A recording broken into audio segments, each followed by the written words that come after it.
kuvuga ngo Dani nanone ntabwo ari kumwe na Ngwino Ndebe kubera urukundo, reka reka reka reka, ko nta hantu bahuriye. Kabano, umuhungu wawe Dani nanjye ndamwumva, Kigali si ikigoma, niba ashobora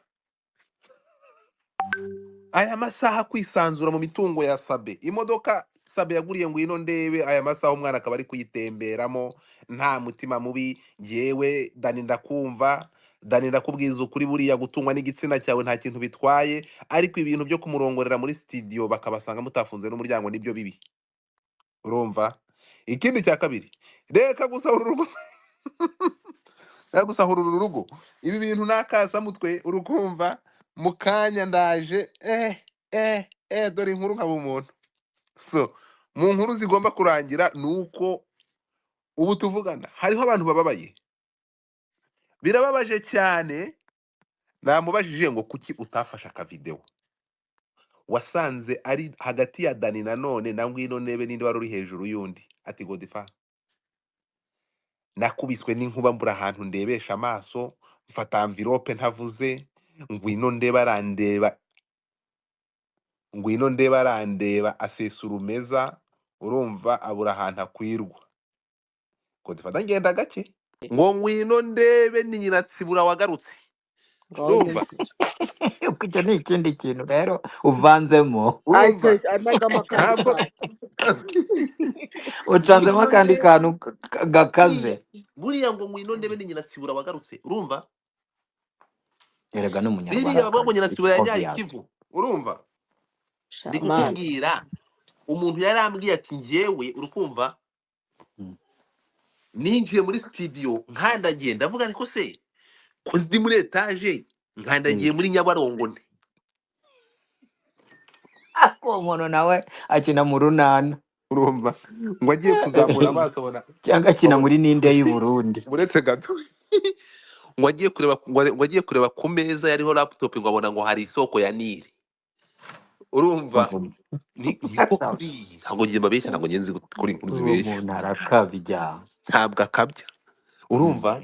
Studio bro, mwarangiza ngo iyo studio gusa. muzakorerwa nk'imiziki, iyo miziki icuruza gute? Ntuzajya Ngwino Ndebe ajya kwimenamo amazi. Niyo mpamvu Dani ibihe byose uhora mu bikasiro nyakupfa, umaze imyaka n'imyaka uko wari udatera imbere, Oya va mu sha, Dani bitsina ukora mureke ni umuziki. ukuri, Ntabwo mureka, ni Dani gukubwira mureke pe. Dani amaze imyaka n'imyaka. Knowless yubatse Karumuna, ashaka umugabo, ikindi kirirwa kigenda kizunza umurizo, ngaho urarongoye, yarubyaye abana babiri, ntabwo ushobora kubarera, uri aho ngaho none ugiye mu bikasiro ya Ngwino Ndebe azagukasira noneho burundu, kuko Oya turabizi nyamuneka. ndakubwiza ukuri. Dani nanone imodoka niba yigukangisha, erekana na Ngwino Ndebe ntabwo aratandukana n'umugabo we, urumva.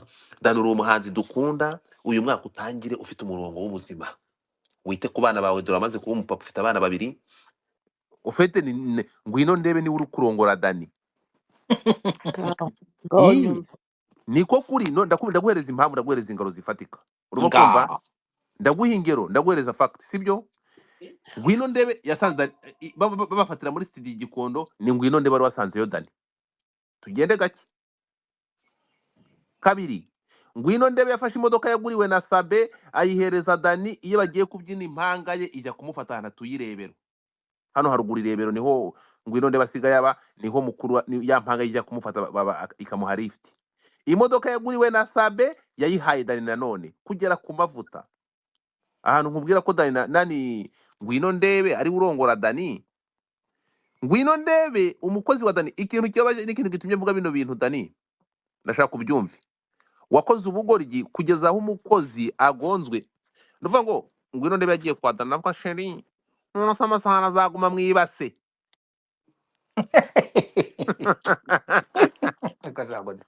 Uri ikigome. Se gato, I swear to God, aramwa sinone bebe amasahani azajya aguma mwibase. Ibyo Aramba tubwire bipfuye Kadongo aze tunishyano. gufata buretse gato. Ati ubwire Kadongo aze gufata aze gufata akabati ko gushyiramo amasahani. Ahari ikintu cyatumye ndakara nkavuga n'iyi nkuru areka. Urimo gomva nuko Dani nanone uwo ninje mu rusaku. Agira nimero ita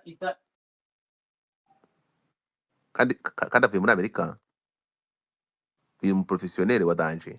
Nuko Dani nanone ubwo ngwino ndeba aravuga ati sheri erega uretse no kuguha umubiri wanjye no kuguha ibyanjye byose imodoka dore narayiguhaye n'ibindi ngwino bitware ibikoresho byo mu nzu byose no kuvuga ngo ahita avuga ati ntabwo nakomeza kujya mbona hano iwawe amasahani ari mu ibase none ngwino uzohereze kadogo.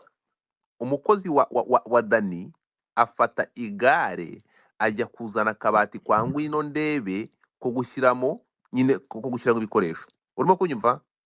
igare Igare bagapakiye ku igare akabati.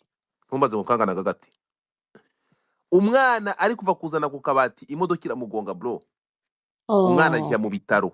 Niyo oh no ikintu cyatumye n'iyi nkuru dushaka tunabagurukana. Ugomba imodoka ibagonze. Umwana ajya mu bitaro abasezi ntibamugemurira. Oya. Urimo kumva? Uyu mwana arasituragurinze mu bitaro uyu mukozi wa Dani ku buryo na Dani bamunegirije bakanga no kumugemurira bro mu bitaro. Mm. Ariko sivuga ngo tuba muri uyu mujyi tuba muri uyu Swear. murwa. Urumva? Dani asigaye yibera kwa ngwino ndebirebera niyo yirirwa. So rero Uwo mwana se yavuye mu bitaro Godfa? uyu mwana yavuye mu bitaro. Kandi gusomera inkuru singiye inkuru se umva uko isomeka. Ejo bundi umukozi wa Dani yagiye kuzana akabati mu rugo kwa ngwino ndebe imodoka iramugonga avuye mu bitaro vuba. Ya, urukumva? N'amafoto arahari. So urukumva rero imodoka ya Sabe ngwino ndebe ubundi niwe mukobwa wenyine mu gihugu ufite urukundo rugurumana kurusha abandi bose udakeneye iby'isi. Wemeye imodoka yahawe na Saba akavuga ati sinashakaga imodoka yawe nashakaga ubugabo bwawe none ubugabo bwawe ubutwaye mu Bubiligi ibyo wampaye byose ndabihereza undi mugabo. Fata Dani bifate njye nashaka umugabo sinkeneye ibintu. Urumva? Urukundo hagati ya ngwino ndebe na Dani nanone rurimo kugurumana rugeze habi.